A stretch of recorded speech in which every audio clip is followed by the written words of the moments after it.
friends, it's Teresa and welcome back to my channel. Today's video is going to be me discussing some books that you can read during the Halloween months. If you guys like this video, hit like, subscribe, comment, but until my next video, let's kind of get into this one. That made no sense, and that's okay. So I wanted to make kind of a recommendations video of all the things that you can read that'll either get you in the spooky mood or at least in a semi-spooky mood. I know some of my followers are not the biggest horror fans. I have a range from light to medium to scary, just so we cover all the bases. There will be trigger warnings for these books. So if I forget anything, I believe most of these should have my review, or I should have a video about these books. So you should be able to figure out, and I should have mentioned all the trigger warnings. So yeah. The first book on this is actually a new release. Came out in January. And this one will get you in, this is the lightest book on this list. No horror or weird things happening at all. It'll just get you in the mood. The magical, the mystical mood. But that is Where Dreams Ascend by Janella Angeles. This is a YA high fantasy, kind of mixed with Caraval and the Night Circus, where young Kalia figures out that the life that she lived is not exactly what she thought it was. And so she escapes and joins a competition that has only been male dominated thus far. One of my favorites of the year. I love this book. The second book is coming out literally this month, I believe. I'm not ready. I need the book. I desperately need the book. But I'm super stoked, and I highly recommend it if you're looking for something that'll get you kind of like in that magical, mystical mood without getting scared. There is a bit of a mystery aspect to this, but it's not super scary. It might get you a little bit on the heebie-jeebies, but it shouldn't scare you to the point where you can't sleep in the dark. The next two books are actually from the same author, and the first book is When the Moon Was Ours by Anna Marie McLemore. This is a YA magical realism novel following these young teenagers. Sam is known for the moons he paints while Miel grows roses out of her hand after she was brought out of a water tank 5 years ago.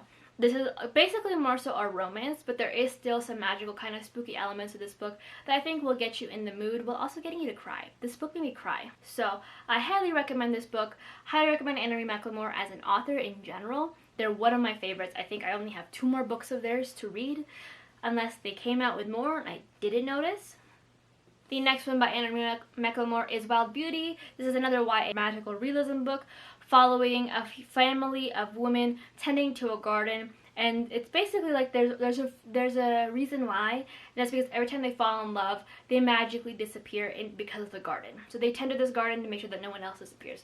That is until a young boy ends up coming out of the garden with no memory of who he is, and things ensue. One of my favorites, every woman in this family is bisexual. But again, there is some spooky vibes, but not super spooky where you shouldn't be able to, like, you know, turn off your lights and go to sleep without a nightlight or a stuffed toy. But it is a really great book, and I love, love, love the messages behind it.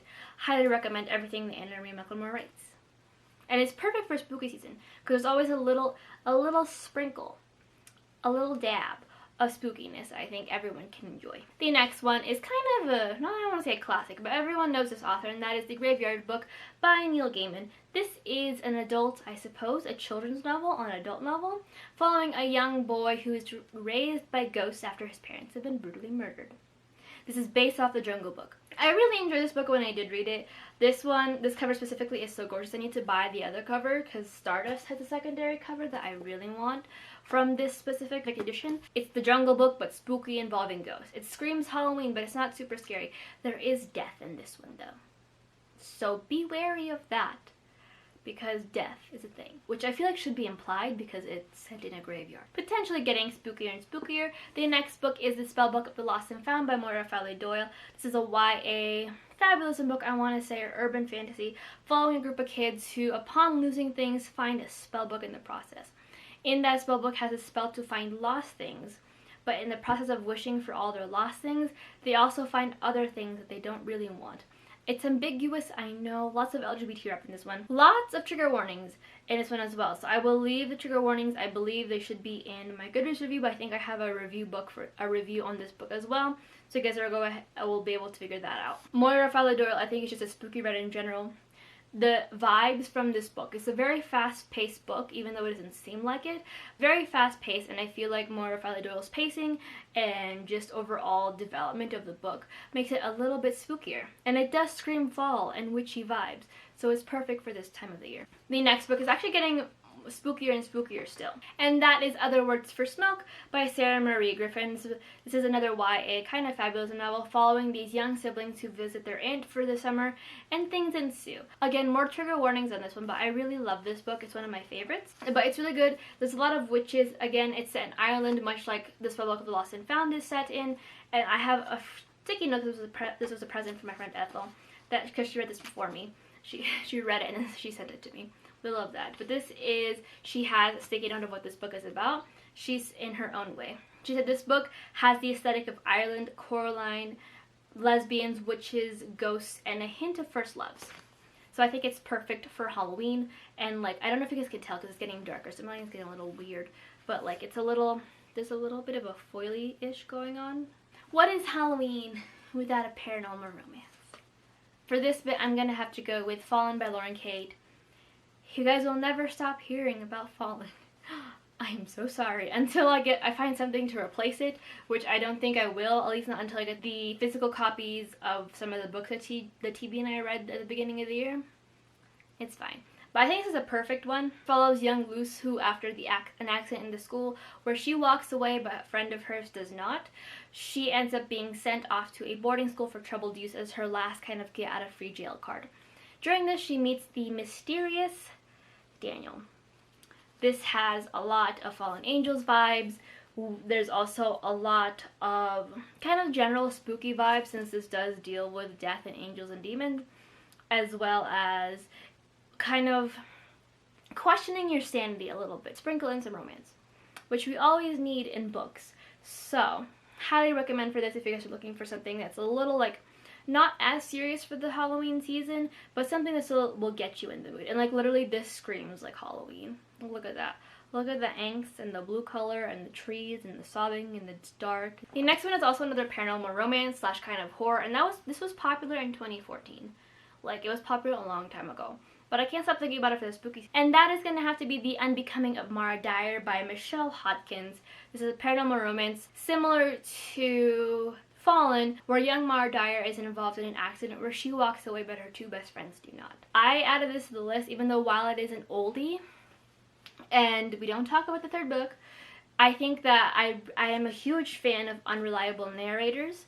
I love that, and I think that since Mara's own mental illnesses and sanity is in question a lot of this book, she doesn't know who she can trust, why she can trust it, and all that stuff. And I think it makes for a perfect spooky read because it has you questioning everything because she is so unreliable. She doesn't even know what's happening to her, let alone being able to articulate that to an audience. Along the veins of unreliable narrators, that is going to have to be The Girl on the Train by Paula Hawkins. I think this is a really good introduction to thriller books if you have not read a thriller book yet. But this is an adult psychological thriller following a young woman who rides the train every day after basically a really bad divorce. And because of her, again, mental illnesses, she's unsure what the truth is when a young girl who rides who she sees out of the train, like, you know, in their homes, ends up on the headlines as missing and sooner dead. I really enjoyed this book. I ate it up when I first read it. I think something about unreliable narrators really reels me in. And I think Girl on the Train did a wonderful job at that. And this is also one of my earliest memories of reading a thriller book in my kind of adulthood. So I highly recommend this if you're looking for some like easy thriller books to kind of dip your toes into. Really good read. Along the same veins of unreliable narrators, to the max, we're gonna have to go with You by Caroline Kepnes. Another favorite of mine on this channel. I love it. It's good. I really enjoyed. It gave me Lolita vibes. Like there is no worse fear for a woman than a white man stalking her. That's all I can really say. Like there's nothing scarier than a white man, an unhinged white man, an entitled unhinged white man. But this follows Joe, who falls in love with Beck, a young girl who runs into his bookstore one day, and he ends up stalking her, getting her to fall madly in love with him while stalking her, and then other things ensue. It's a TV show, as we can tell. I love the TV show as well. I know the new season just came out. Super stoked to see where this goes, and it should be really interesting. Really interesting where the series goes. But it's good. It's good, and it instills a fear in me that I already have. Again, another unreliable narrator, and that is going to have to be The Dark Places by Gillian Flynn. This is an adult thriller, psychological thriller, following Libby Day, who is the only survivor after her brother brutally massacres her family. Now, I think I want to say like 15 or so odd years later, she ends up questioning her entire sanity when a club starts to bug her and ask her for questions as to why she lied about her brother being the one to have killed her family. One of my favorite books. Again, it's a quick read. I think if you are a beginner into your thriller journey, this would be a good one for you to pick up. It does have a lot of twists and turns in it, and I couldn't even figure out who the killer was, but in the best way possible. Like, they laid it out so well that I didn't even notice. So I highly recommend the book if you guys haven't picked it up yet. It's one of my favorite by her. Highly recommend it. And the last book himself is Needful Things by Stephen King. This is an adult horror novel following a small town who is basically like what you think of when a small town, you know, everyone has their problems but they get along. That is until a store called Needful Things comes in and has everything they wish for, but it comes at a price. This book was several layers of effed up. So many layers. I have a book of the week on this book, like in my earlier days of my channel. So if you guys want to see little Therese in her early days, I'll leave that link down below for you guys. But this book was so many levels of messed up. Like, I still think about this book to this day. For a Stephen King book, it's a fairly quick read. I think I literally read this in like a week and a half. But it's very messed up. There's a lot of death and gore and all these things. But it's one of my favorite Stephen King books of all time. It's just, I can't even put to words how effed up this book is.